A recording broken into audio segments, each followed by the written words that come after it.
Hey, what's up? Alright, so I've been wanting to make this video for quite a while. But I haven't really had the time, and I haven't had the freedom to be able to do it and not, you know, whatever, having to be quiet and like not being able to just fucking go and just flow with it. So, pistols. Talking about pistols, I got my main two pistols here. The reason why I'm bringing out both of them is because one of them doesn't have a red dot on it, and my primary, this is the one that I carry all the time, this one does. So they're slightly different, but for the most part, they're pretty much the same. So, basically, drop it. You have, right, this one has its red dot on it. This is just a threaded barrel for like a suppressor if I want to put one on there, which whatever. But yeah, I got a deal on this one. So so this is probably the one that I'm going to use primarily. This is a CZ P10C with custom work on it, and this is a stock Gen 3 Glock 19. And I just have this on here from a long time ago because I wore the plastic out and it was like really slick and I couldn't grip it. It was like sliding around in my hands. So either way, main thing that is worth explaining about pistols is the grip and trigger control. So as far as the grip goes, the way you actually grip a pistol, and this is what people don't understand, and they tend to, I've seen people do like this kind of thing, you know, and I've seen people like try to hold on to this right here in the front to try to like pull the gun down and kind of mitigate, you know, what's going on. But really, it's all about technique. It's not about strength. And that goes for racking the slide and stuff like that as well. I've had people, you know, women specifically, some men too, who are not able to, they're like muscling the slide back, right? Which this is kind of a bad example because I have a big lever on there that I can pull with that sight. So with this, with nothing, just being flat across the top, they're always like, they're like trying to muscle through this thing, right? No, dude, it's technique, okay? It's not strength. It's a push-pull. It's a push-pull. I'm pushing and I'm pulling at the same time. I'm not pulling and using all my strength to muscle this thing back. It's just a push-pull method, right? Pushing, pulling. That's how you run the slide on a pistol. Trigger control. What I mean by that, if I can get good light here, is with this trigger, there is slack, right? Let me do it this way. It's a little bit easier. Slack in this trigger all the way back to the wall. You can feel the wall. Push past the wall, breaks your shot, right?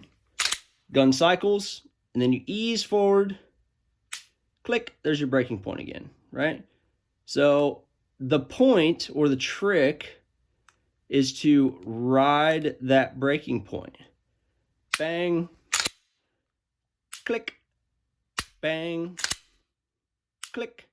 And the difference is if I come all the way out of the trigger and I pull the trigger again, what I end up doing, if you watch my hands, if I come out all the way out of the trigger and then pull the trigger again, you see the gun move?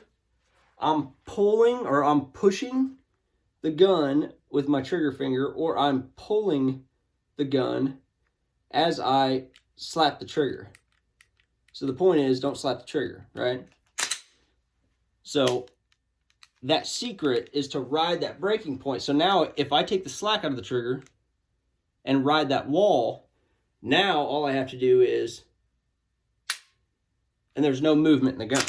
So you end up with something like this all the way out where my hand twitches, or you end up with this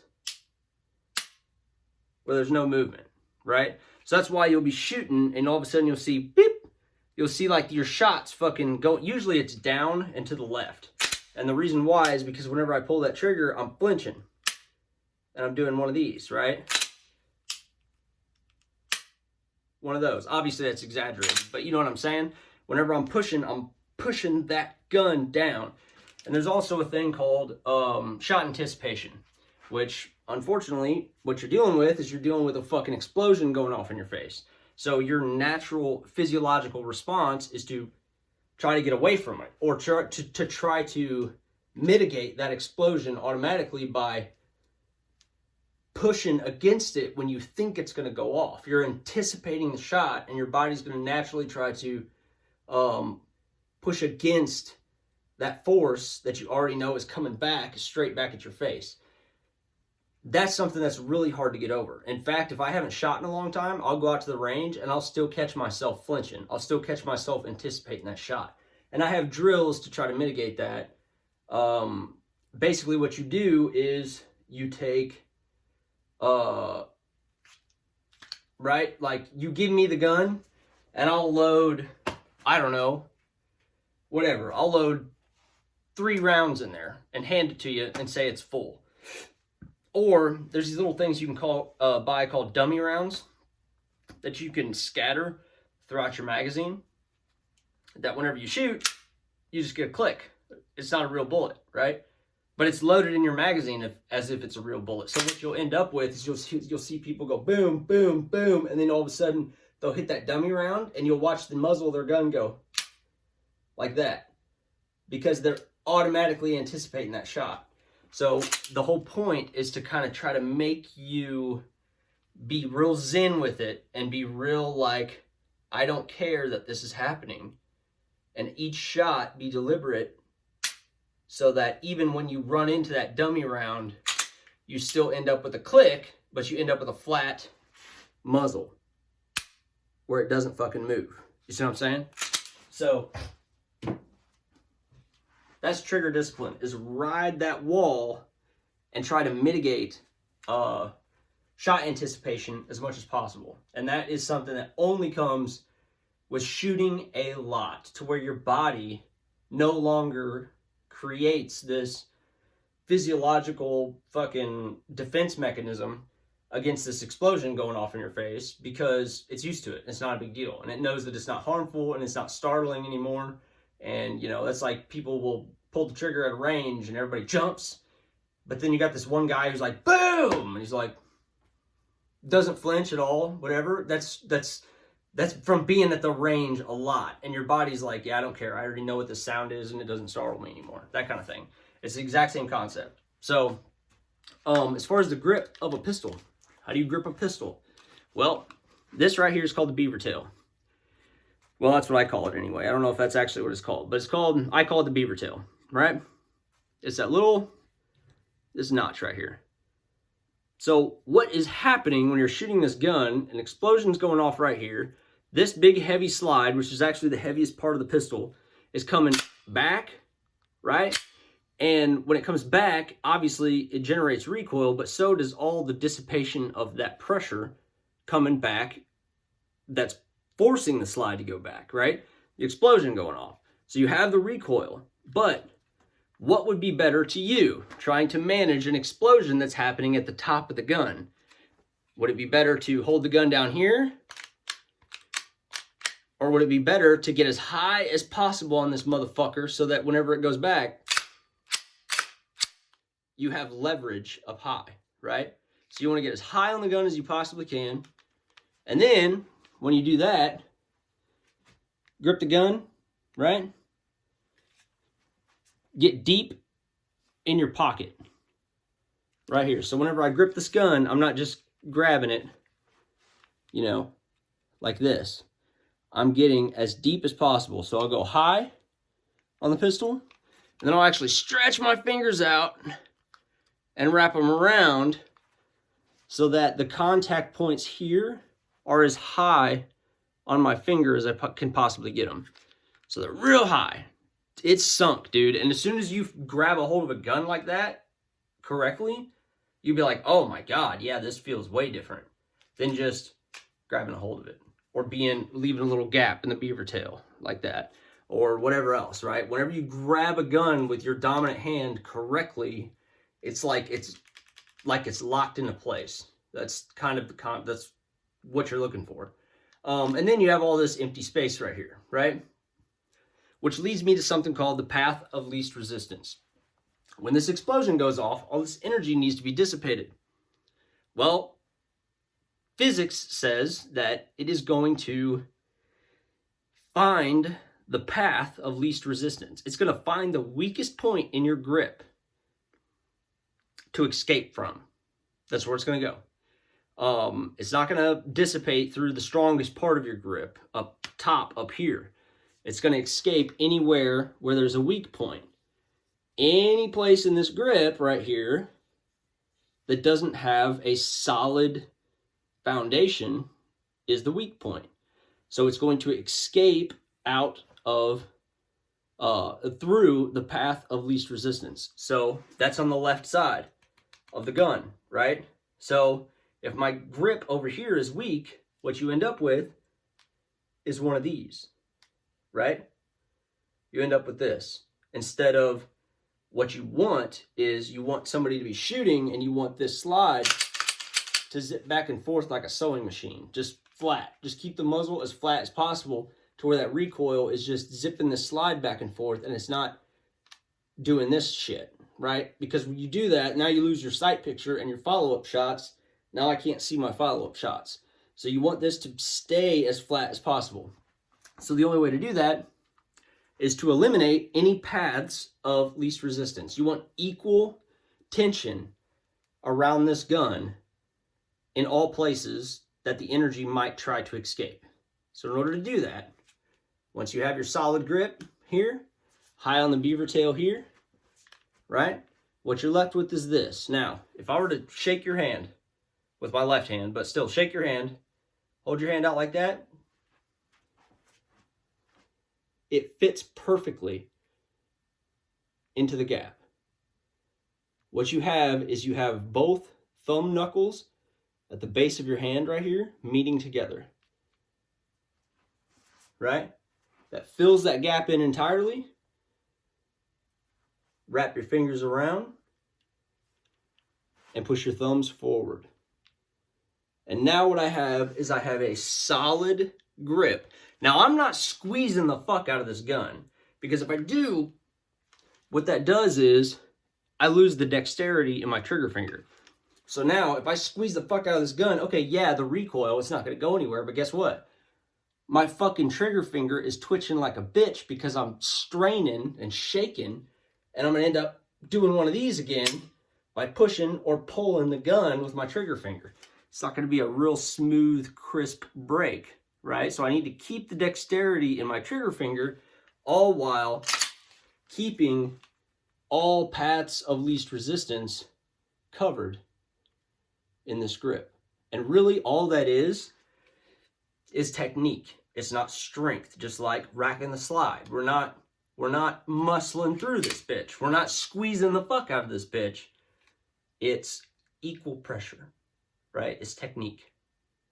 It's how you hold the gun. It's technique. You're using physics to your advantage rather than using muscle to your advantage. That's just what it is. So when you got a proper grip on the gun, thumbs forward. It's called a thumbs forward grip. That's usually what I call it. Thumbs forward grip, right? And now I'm not squeezing the shit out of the gun. It's not like I'm, muscling through it or anything. It's just locked into place naturally because of the points of tension that I've applied. My trigger finger is loosey-goosey, right? So when I go to squeeze this trigger, I'm not stressing, right? Feel the wall, find the wall, take the slack out, find the wall, and then ease, break that shot. And you have no movement in your muzzle at all by the time that bullet already exits the barrel. So that's really what it is. It's about grip, trigger control, and understanding that what you're trying to do is use proper technique over using, fucking brute force. Because brute force is sloppy. You need to let the bullet go. You're not forcing the bullet to go. You just need to let it go, right? Break the shot and let the bullet go and let it do its thing. You're not trying to send that bullet. You're just trying to let it go on its own, right? So that's really the secret of fucking pistols. People, there is the hardest, the reason why it's so fucking hard to shoot pistols is because the length of the barrel is so short, right? So what you end up with is, if I'm looking down the sight, right? Well, any room for error, anytime I move this barrel even the slightest bit, it translates into a much exaggerated miss due to the short barrel length than if it was a long barreled rifle, where if I move it a little bit, it's nowhere near as much a dramatic of a difference. And not to mention, a rifle, you have your body behind it. Up here, you have your hands behind it, right? Now, you were talking about you had weak wrists. Well, it doesn't really matter because you're not using your wrists. We're not relying on our wrists here in order to manage this gun, right? What we're relying on is our back and our shoulders. We're using it like we're bench pressing. We're pushing the gun out and creating this strength. So what you want is, you want all of that energy to run that slide straight back and dissipate through your arms into your back. That's what you're looking for. That's why I usually keep my elbows bent slightly and not just lock them out, because now I'm doing this, whereas bent slightly, now I got some suspension, right? I can let that gun ride rather than let that gun ride me. You know what I'm saying? So it's all about, it's physics. It's physics over brute force. That's what it is. And the only way that this will ever make sense is if I take you to the range and you try it for yourself. And you'd be like, oh, well, fuck, okay. That's why I haven't been able to fucking shoot pistols very well, is because I'm doing it wrong, you know? If I couldn't tell you how many times I've seen people fucking do this, and they leave this massive gap open in their pistol right here, and they're like, boom! And it always goes this way because it releases out of that path of least resistance right there. Boom, boom! And they're like, man, I can't shoot pistols for shit. I'm like, physics, bro. You gotta think physics. That's like, you're managing an explosion that's happening in your fucking hands. You gotta apply science to it. You can't just say, you know, whatever, I'm just fucking run this gun. No, you have to apply physics. I mean, that's what it boils down to. So it's technique over brute strength. And I can get way more in depth into this stuff, but really it's probably best if we do it on a live range. So, deuces.